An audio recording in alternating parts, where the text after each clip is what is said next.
Pagi itu, Rasulullah dengan suara terbata memberikan petuah. Wahai umatku, kita semua ada dalam kekuasaan Allah dan cinta kasih-Nya. Maka taati dan bertakwalah kepadanya. Kuwariskan dua hal pada kalian, yaitu sunnah dan Al-Quran. Barang siapa mencintai sunnahku, berarti mencintai aku, dan kelak orang-orang yang mencintaiku akan bersama-sama masuk surga bersamaku. Khutbah singkat itu diakhiri dengan pandangan mata Rasulullah yang teduh menatap sahabatnya satu persatu. Abu Bakar menatap mata itu dengan berkaca-kaca. Umar tidak dapat menahan napas dan tangisnya. Utsman menghela napas panjang dan Ali menundukkan kepalanya dalam-dalam. Tanda-tanda itu semakin kuat tatkala Ali dan Fadal dengan sigap menangkap Rasulullah yang limbung saat turun dari mimbar. Matahari kian tinggi, tapi pintu rumah Rasulullah masih tertutup. Sedangkan di dalamnya, Rasulullah sedang terbaring lemah dengan keningnya yang berkeringat. Tiba-tiba, dari luar pintu terdengar seseorang yang berseru mengucapkan salam. "Bolehkah saya masuk?" tanyanya. Tapi Fatimah tidak mengizinkannya masuk.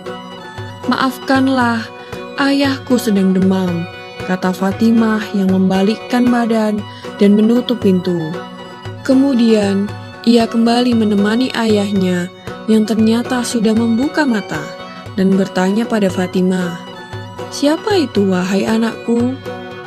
"Tak tahulah ayah, sepertinya baru sekali ini aku melihatnya," tutur Fatimah secara lembut.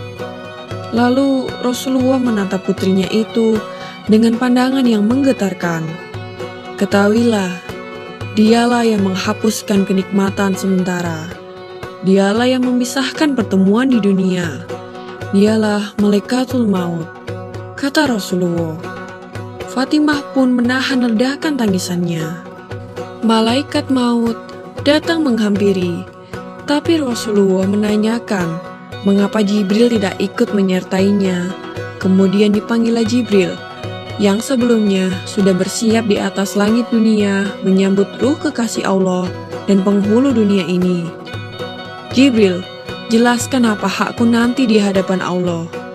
tanya Rasulullah dengan suara yang amat lemah.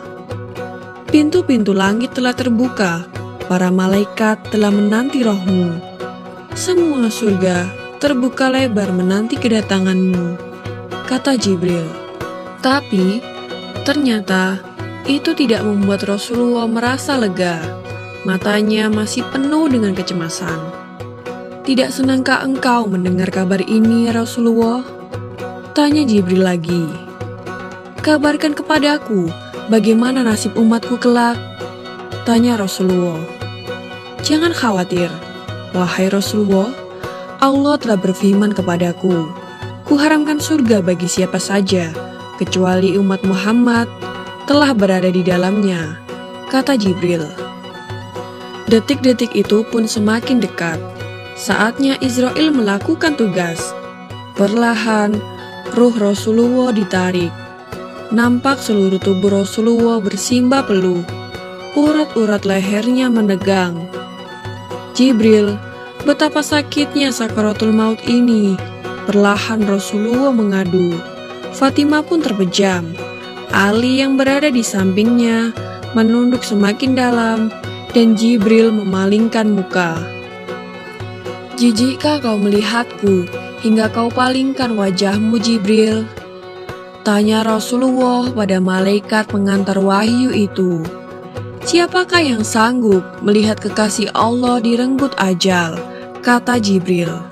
Lalu kemudian terdengar Rasulullah mengadu, "Karena sakit yang tidak tertahankan lagi.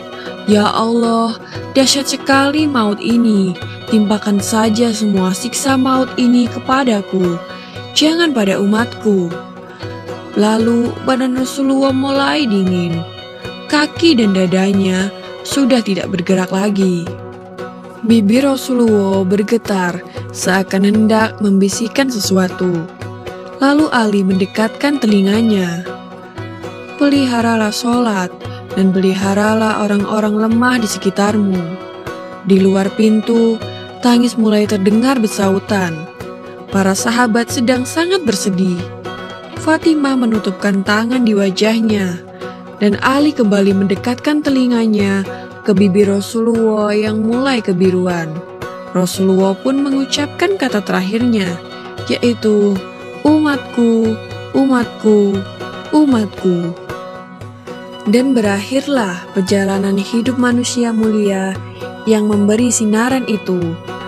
Semoga kita mendapat hikmah dari kisah ini dan semakin menambah kecintaan kita kepada Sang Kekasih Allah, Rasulullah SAW, karena saat akhir hayatnya beliau hanya mengkhawatirkan kondisi umatnya kelak.